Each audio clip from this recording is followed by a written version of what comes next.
এয়ারপোর্টে গাড়িতে বসে বাবার জন্য অপেক্ষা করছে তুর্য। মূলত তুর্যর বাবা কয়েকদিন হলো ব্যবসার কাজে দেশের বাইরে গিয়েছে। আজ তিনি দেশে ফিরছেন, তাই তুর্য এয়ারপোর্টে গিয়ে বাবার জন্য অপেক্ষা করছে। শুধু তুর্য না, সাথে তুর্যর বন্ধু আহাদও এসেছে। আহাদ গিয়েছে তুর্যর বাবাকে আনার জন্য। খানিক বাদে আহাদ ও তুর্যর বাবা তহিদুল ইসলামকে দেখে তুর্য গাড়ি থেকে বের হলো, বাবার সাথে কৌশল বিনিময় করল এবং তহিদুল ইসলাম এর ব্যাগপত্র গাড়িতে তুলে তুর্য গাড়ি স্টার্ট করলো বাড়ি যাওয়ার উদ্দেশ্যে। বাড়ি ফিরে তুর্য ফ্রেশ হওয়ার জন্য রুমে যেতে নিল। তহিদুল ইসলাম বলেন, তুর্য বাবা তুমি এদিকে এসো।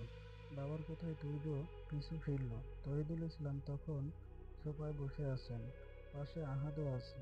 তুর্য বলল, জি বাবা বলুন, কি বলবেন? শহীদুল ইসলাম ছেলেকে ভালোভাবে একজন পরপর গভীর কণ্ঠে বললেন, আমি শুনেছি তুমি নাকি বিয়ে করেছো, কথাটা কি?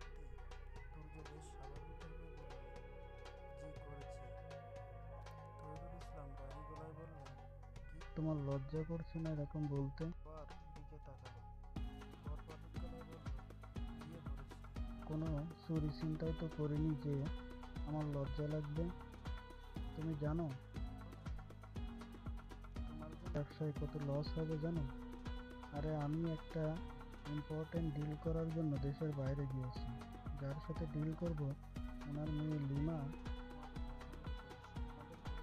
আমাদের বলেছি যে লিমার সাথে কোনো বিয়ে দিবে, কিন্তু এখন এইটা শুনলে তার আগে ডিল ক্যান্সেল করে দেবে। কারণ যথাযথ সময় আছে। তুর্য চুপচাপ বাবার কথা শুনল, পরপর উপহাসের সুরে বলল, আপনার জীবনের সবচেয়ে ইম্পর্টেন্ট হচ্ছে আপনার বিজনেস। আমার জন্য আমার মা আর নেই। এখন আমার জীবনও নষ্ট করতে চাচ্ছেন। তবে বলে রাখি, আমি মেহুকে ভালোবাসি, ওকেই বিয়ে করেছি। এখন আপনার দায়িত্ব কিভাবে সম্মানে বাড়ির বউকে ঘরে তুলে আনবেন সেটা ভাবা। যদি রাজি না হন তবে মনে রাখবেন চিরদিনের জন্য ছেলেকে হারাবেন। আর কিভাবে কি করতে হবে সব আহাদ আপনাকে বলবে। এই বলে তুর্য নিজ রুমে চলে গেল। কলেজে যাচ্ছে আজ মেহের। পরীক্ষার মাঝে একদিন বন্ধ থাকায় মিহি তার নানু বাড়ি গিয়েছে। সে সেখান থেকে কলেজে আসবে। মেহের আজ একা। সে ভয়ে বিয়ের ব্যাপারে কাউকে জানায়নি, সারা রাত কেঁদেছে শুধু। আর আজ তুর্যর ভয়ে সে সবসময় যে পথ দিয়ে কলেজে যেত সে পথ দিয়ে না গিয়ে বিকল্প পথ দিয়ে যাচ্ছে। তবে তার মনে ভয় কাজ করছে। সামনে কয়েকজন ছেলে দাঁড়িয়ে আছে, মেহেরের দিকে কেমন লোক দৃষ্টিতে তাকিয়ে আছে। ভয় হচ্ছে মেয়েটার। সেই সাথে ছেলেগুলোর বিশ্রী হাসি দেখে ভয়ে কয়েক গুণ বেড়ে গেল। আশেপাশে তাকালো মেহের, কেউ নেই। আচ্ছা, এখন যদি ছেলেগুলো তার সাথে কিছু করে তো? এই ভেবে মেহের দৌড় দিল। পিছু পিছু ছেলেগুলোও দৌড় দিল। পেছন থেকে একজন ছেলে বলল, ভাই, মাইয়া কিন্তু কচি আছে। পরপর আরেকটি ছেলে বলল, ভাই। মেহের দৌড়াচ্ছে আর বখাটে ছেলেগুলোর বিশ্রী কথা গুলো শুনে ভয়ে কেঁদে দিয়েছে। দৌড়াতে দৌড়াতে এক পর্যায়ে মেহের হাঁপিয়ে গেল, কিন্তু তারপরেও সে দৌড়ানো থামালো না। কিন্তু এতগুলো ছেলের সঙ্গে একজন মেয়ে কখনোই পেরে উঠতে পারে না। ছেলেগুলো পিছন থেকে এসে মেহেরের হাত ধরে ফেলল আর বিশ্রী ভাষায় কথা বলতে লাগলো। মেহের অনেক চেষ্টা করেও ছেলেগুলোর থেকে নিজেকে ছাড়িয়ে নিতে পারছে না। এক পর্যায়ে মেহের হাল ছেড়ে দিল। ভাগ্যের উপর ছেড়ে দিল সব। আজকে যদি কিছু হয় তাহলে আগামীকালের ভিতরায় 3 হাত মাটির নিচে চলে যাবে বলে ভেবে নিল।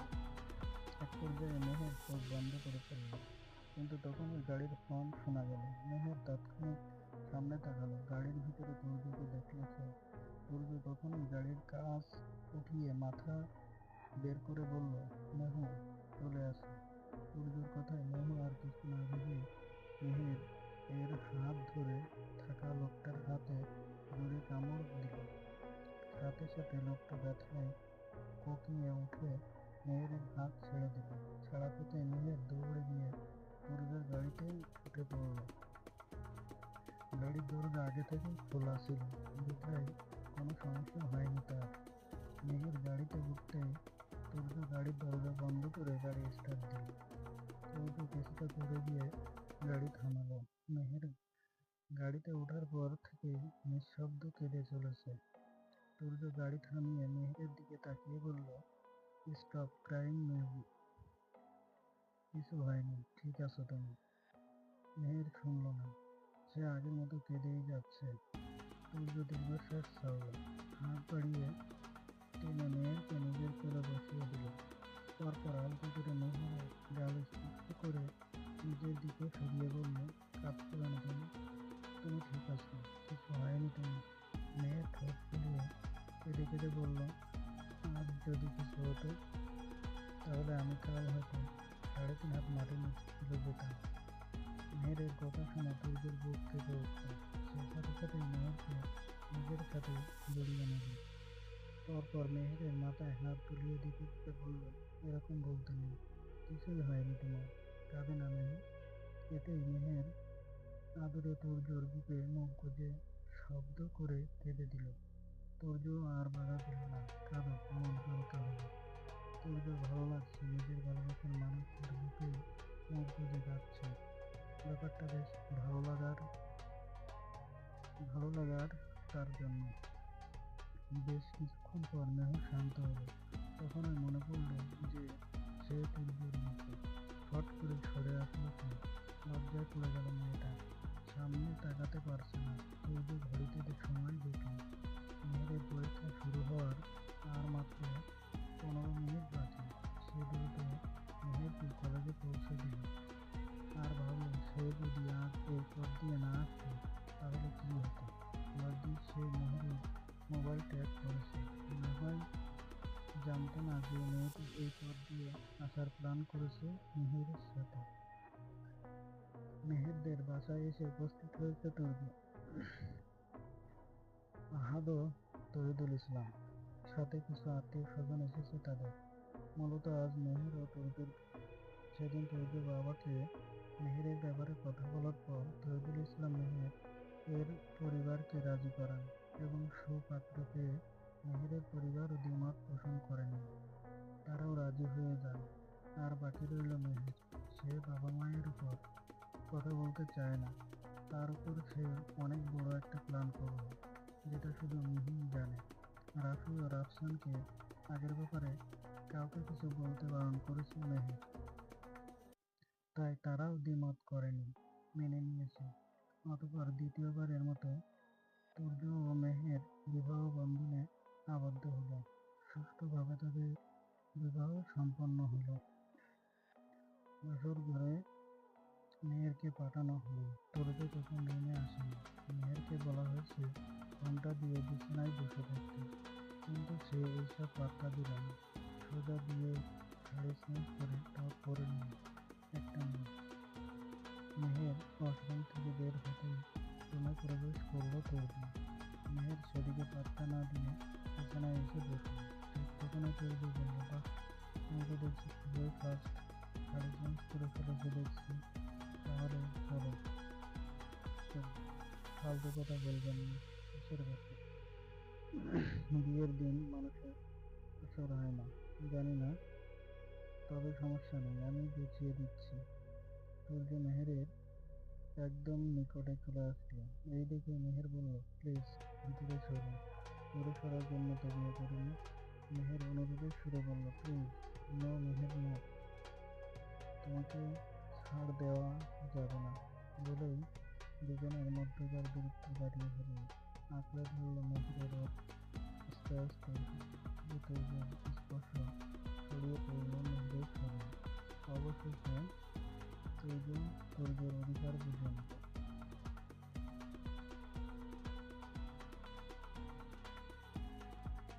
ভোর রাতের দিকে তুর্য মেহেরকে গোসল করিয়ে নিজেও গোসল করে নেয়। গোসল করে ড্রেস চেঞ্জ করার পর ঘুমিয়ে যায় তারা। সকালের মিষ্টি রোদ এসে চোখে পড়তেই ঘুম ভাঙে তুর্যের।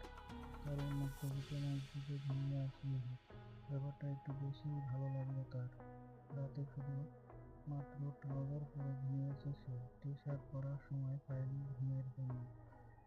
যার দরুন এখন তার উন্মুক্ত বুকের মুখ গুজে ঘুমাচ্ছে মেহের।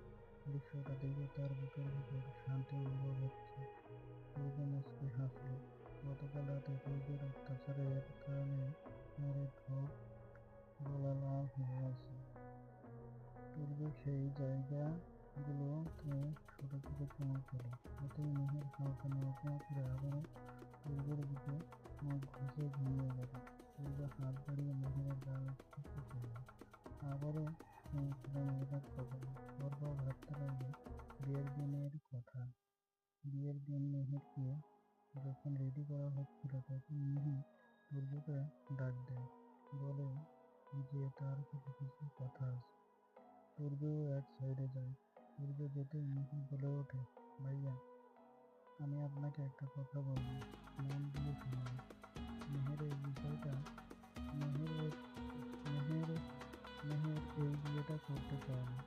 আর সে এটাও বলেছে যে ও যদি আপনাকে বুলিয়ে ভালিয়ে ঘুম পাড়াতে পারে, অর্থাৎ আপনাদের মধ্যে যদি তেমন কিছু না হয় তো সে পালিয়ে যাবে আপনার বাসা থেকে। আমি চাই না ওর সংসার ভেঙে যাক। আর আপনাকে দেখে মনে হয় না আপনি খারাপ। প্লিজ আমার বেস্ট ফ্রেন্ডটা কিন্তু ওদের যত্ন রাখবেন, ভালোবাসবেন, দেখবেন ও আপনার প্রতি দুর্বল হয়ে যাবে। ওকে আমি খুব ভালো করেই জানি। মিহি এটা বলার পর সূর্য আর কিছু বলল না। চুপচাপ ওইখান থেকে চলে আসলো। আর মেহেরকে নিজের কাছে রাখার জন্য সে গতকাল রাতে নিজের অধিকার বুঝে নিয়েছে। সূর্য একবার ঘড়িতে সময় দেখে নিল 7টা 8 বাজে। সূর্য মেহেরের মাথায় হাত দিয়ে দিতে ডাকলো, মেহের ওঠো। মেহের মেহের মেহের চোখ মুখ কুঁচকে বিরক্ত করে বলল, এখন আমি উঠবো না আমি, আজকে আমার কলেজ নেই। মেহেরের এই কথা শুনে সূর্য শব্দ করে হেসে ফেলল। সূর্যের হাসির শব্দ মেহেরের ঘুম জানালা দিয়ে পালালো। সে চোখ খুলে নিজেকে সূর্যের বুকে দেখে সরে আসতে চাইল, কিন্তু এক বিরাট শীতল হাত আটকে দিল। পরপর ওই হাতের অধিকার বলল, কোথায় যাও আমার অষ্টআশি বউ। মেহের বিরক্ত হলো, সূর্যকে ধাক্কা দিয়ে নিজের থেকে সরিয়ে দিয়ে রাগী গলায় বলল, দেখুন, আমাকে বিয়ে করে নিয়েছেন মানে মনে করবেন না আমি আপনার। আপনি আমার মাথা কিনে নিয়েছেন। আর আমার কাছ থেকে দূরে থাকাই আপনার জন্য ভালো। কিন্তু আমি তো দূরে থাকার জন্য বিয়ে করিনি। জানি, নিজের চাহিদা মেটানোর জন্য করেছেন, তাই তো? মেহেরের কথায় সূর্য ভীষণ খারাপ লাগলো। সে কখনো ভাবেনি মেহের এরকমটা বলবে। সূর্য আর উত্তর দিল না, আবারও শুয়ে পড়ল। মেহের ওয়াশরুম থেকে বেরিয়ে আসলো, তখনই সূর্য বলল, একটা শাড়ি পরবো, বাইরে গিয়ে স্পেশাল। মেহের পড়ল মহা বিপদে। সে শাড়ি পরতে পারে না, না কখনো পরেছিল। মেহের মুখ কাচুমাচু করে দাঁড়িয়ে আছে। সূর্য মেহেরের মুখ দেখে বুঝতে পারল কাহিনী কি। সূর্য বলল, কি শাড়ি পরতে পারেন না, তাই না? আসুন আমি পরিয়ে দিই। মেহের তৎক্ষণাৎ থমথম খেয়ে বলল, না দরকার নেই, কাউকে ডেকে দিন। আমার কোনো বোন নেই, বাইরে মামিরা আছে, তারা কখনো শাড়ি পরাতে আসবে না, উল্টো আপনাকে বোকা দিবে। এখন লাস্ট অপশন আমিই আছি। আর এমনিতেই আমি দেখিনি এমন কিছু আর পরিস্থিতি নেই। অতঃপর সূর্য খুব সুন্দর করে মেহেরকে শাড়ি পরিয়ে দিল। দুপুরে খাওয়ার পরই মেহের হালকা পেটে ব্যথা করেছে, তার উপর বমি লাগছে। পাশেই সূর্য বসে আছে, তবে পুরোটাই কিছু বলতে পারছে না সে। এক পর্যায়ে মেহের দৌড়ে ওয়াশরুমে গিয়ে গোল করে বমি করে দিল। মেহেরের দৌড়ে যাওয়া দেখে সূর্যও পিছু পিছু গেল। মেহেরকে বমি করতে দেখে সূর্য পিছন থেকে আঁকড়ে ধরল তাকে। বমি করা শেষ হতেই সূর্য মেহেরকে পরিষ্কার করে দিয়ে কোলে তুলে রুমে নিয়ে আসলো মেহেরকে। বিছানায় এনে শুইয়ে দিয়ে নিজে আধশো হয়ে বসে পিঠে টেনে নিল মেহেরকে। মেহের তখন হুঁশ ছিল কি না সে নিজেও জানে না, শুধু সূর্যের বুকের কাছের হাতটা খামচে ধরে রেখেছিল। সূর্য মেহেরকে বলল, মেহের, তুমি একটু ওয়েট করো, আমি বাবাকে বলছি গাড়ি বের করতে।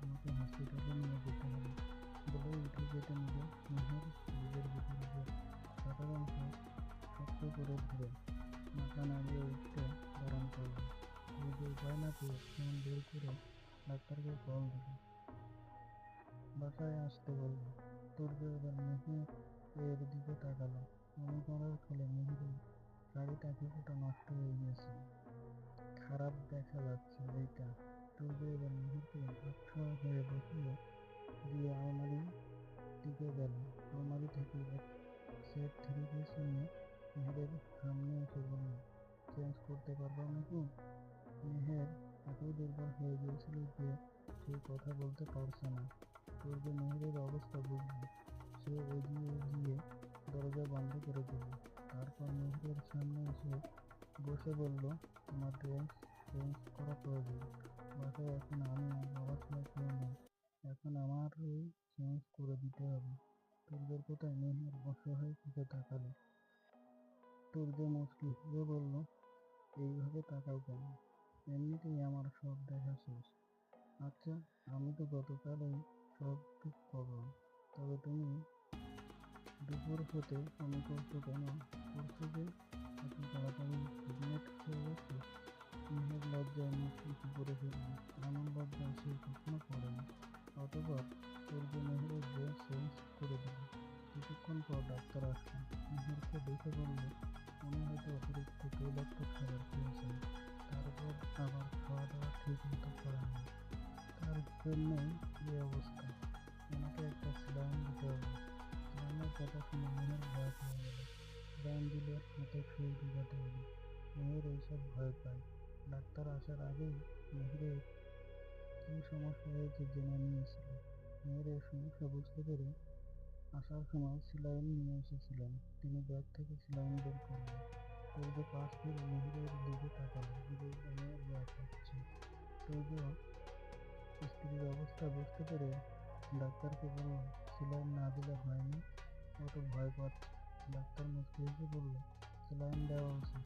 আর তাছাড়া বাচ্চা না হলে তখন অনেক সুই ঢোকাতে হবে আমার। মেয়ের মুখ কাঁচুমাচু করছিল এতক্ষণ। ডাক্তারের কথা শুনে সে অনেক বেশি লজ্জা পেল। ডাক্তার মেহেরের হাতে স্যালাইনের সুই ঢুকিয়ে দেওয়া। মেহের সূর্যের হাত শক্ত করে চেপে ধরেছিল। অতঃপর স্যালাইন দেওয়া শেষ হলে শহীদুল ইসলাম মেহেরের জন্য এক প্লেট ফ্রুটস এনে দিয়ে বলল, ডাক্তার বলেছে তুমি নাকি খাওয়া দাওয়া ভালো মতো করো না, নাও এগুলো খেয়ে নাও। মেহের খুশি হলো। যাক, অবশেষে আরেকটি বাবা ফেলেছে। কিন্তু এতগুলো ফ্রুটস সে খেতে পারবে না। সে জানে আশেপাশে সূর্যও নেই, সে কোথাও কোথাও গেছে। কিছু করার দরকার নেই। এখন সব ফ্রুটস কষ্ট করে খেলো সে। আজ মেহেরের বিয়ে হয়েছে 3 দিন। মেহের এই কয়দিনে খুব যত্নে ছিল। সূর্য সব সময় খেয়াল রেখেছে মেহেরের।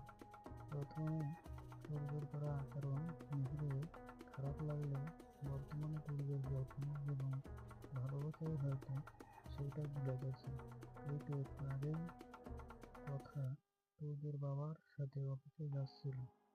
যাওয়ার আগেই মেহেরকে জড়িয়ে ধরল, কপালে গেলে চুমু খেয়ে খেল অনেক। মেহেরও চুপচাপ দাঁড়িয়ে থাকলো।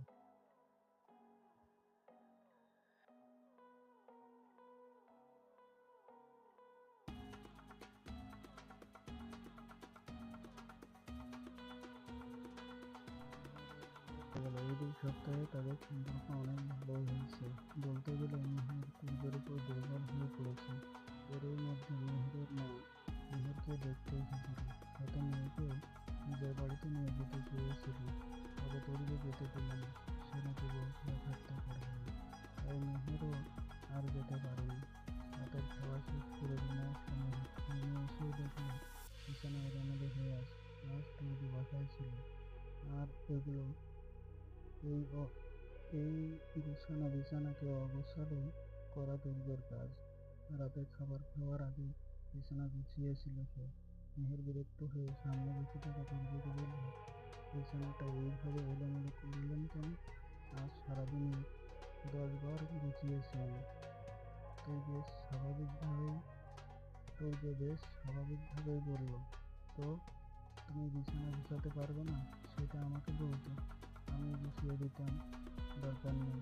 বিছানা এমন হাল করেছেন মনে হচ্ছে এখানে কেউ কাবাডি খেলেছে।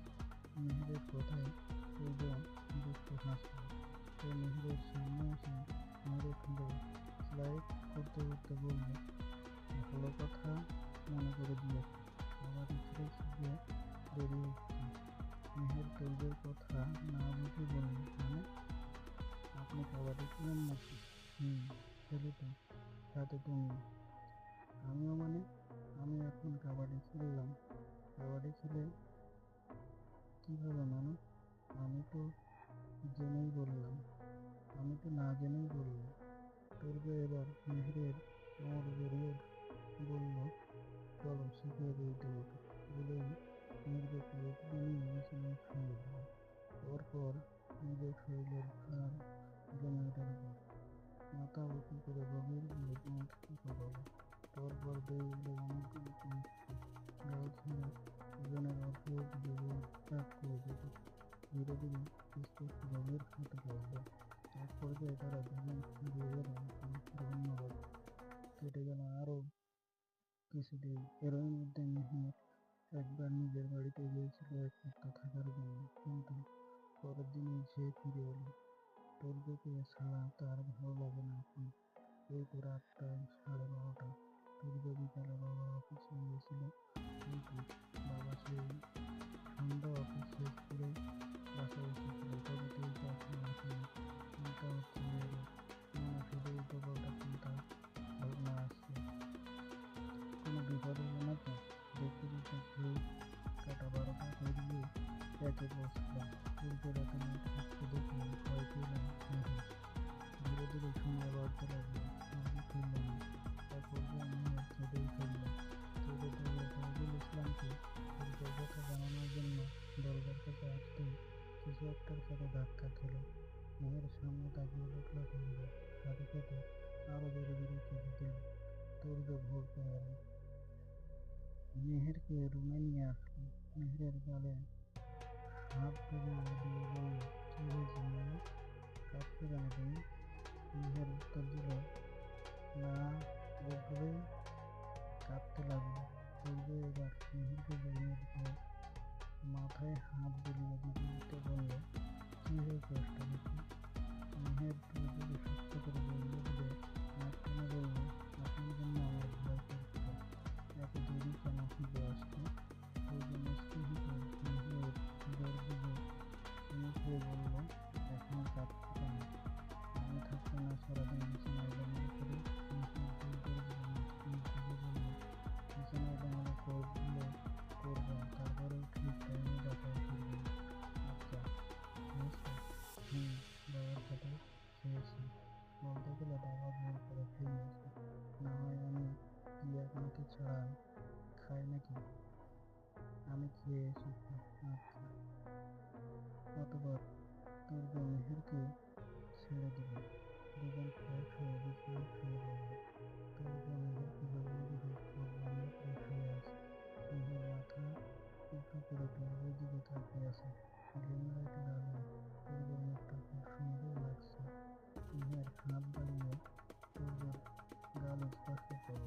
সাথে সাথে দুর্গ চোখ খুলে তাকালো। বলল, কি রে, তুমি ঘুমাওনি? মেয়ের উত্তর দিল, না। দুর্গ শরীরের উপর শুয়ে পড়ল। মাথা উঁচু করে দুর্গ অভ্রের সাথে অধর মিলিয়ে দিল। ভালোবাসায় হারিয়ে গেল দুজন। ভোর রাতে দুজন ফ্রেশ হয়ে বুঝে বিছানায় বসল। মেহের বলল, আপনাকে একটা জিনিস দেখাবো। হুম, ভালোভাবে প্রস্তুত হন। বলেই মেহের উঠে ড্রয়ার থেকে একটা বের করে দুর্গের হাতে দিল। একটা মুদ্রা সিরিজ, যেখানে মেহের ও দুর্গের নাম লেখা। দুর্গের উপরটা ভালোভাবে দেখে একটা রোল করল। সে অবিশ্বাস্য গলায় বলল, এটা তোমার? মেহেরের চোখে পানি তখন পড়ে না। সে দুর্গের কাছে বসল। দুর্গের হাত নিজের চোখের কাছে নিয়ে গিয়ে বলল, হুম, এটা আমার। আর এইখানে আপনার অংশ। দুর্গ কিছুক্ষণ মেহেরের চোখের দিকে তাকালো। তার বিশ্বাস হচ্ছে না যে ওইখানে একটা ছোট্ট প্রাণ আছে। দুর্গ বলল, তুমি হসপিটালে কখন গিয়েছো? আর তুমি শিওর তো? আমাদের বাসায় গিয়েছিলাম। না পরশু, তখন আম্মু জিজ্ঞেস করেছিল খুব প্রিয় হয়েছে কিনা। তখন আমার মনে পড়লো আসলে আমি প্রিয় হয়নি। তো আম্মুকে বললাম, আম্মু তুমি বলো, তো তুমি এখন আমাকে বলছো এতক্ষণ পর। বলতে চেয়েছিলাম আপনি দেরি করে ফিরলেন। সূর্য মেহেরের মুখ বই হাতে আদলে নিয়ে অসহায় কণ্ঠে বলল, মেহের সূর্যের অবস্থা বলবে। আসলে তুমি আসলে সূর্য ভয় পাচ্ছে। মেহের মুচকি হাসছে। সূর্য সকালের সমস্যা বলল, চিন্তা করবেন না, আমি পারবো ইনশাল্লাহ। সূর্য কিছু বলল না। মেহেরকে জড়িয়ে ধরল বেশ কিছুক্ষণ বলল, মেহের জানো, আমি তোমার সাথে বিয়ের দিন আমার বিরুদ্ধে হারিয়েছি। মেহের মুচকি হেসে বলল, আমরা নিজের সাথে বেঁধে নেবার জন্য, তাই তো? হ্যাঁ, আমাদের বাসায় যখন গিয়েছিলাম তখন মিহি এসেছিল আমাদের বাসায়। ও বলেছিল কি, ও আচ্ছা, জানোই তাহলে সব। হুম, একটা কথা জিজ্ঞেস করো, আপনি আব্বুকে আপনি আব্বুকে দেখুন সেদিন কেন বলেছিলেন আপনার আম্মুর মৃত্যুর জন্য দায়ী আপনার আব্বু? উল্টো কেন বললেন? আব্বু বিজনেসের কাজে দেশের বাইরে যায়, তখন আম্মু অসুস্থ হয়ে পড়ে। আমিও তখন ছোট ছিলাম, অত বেশি বড় হয়নি আমি। আম্মুর অবস্থা দেখে আব্বুকে বলেছিলাম দেশে আসতে, তবে আব্বু নিজের কাজ শেষ করে দেশে আসলো।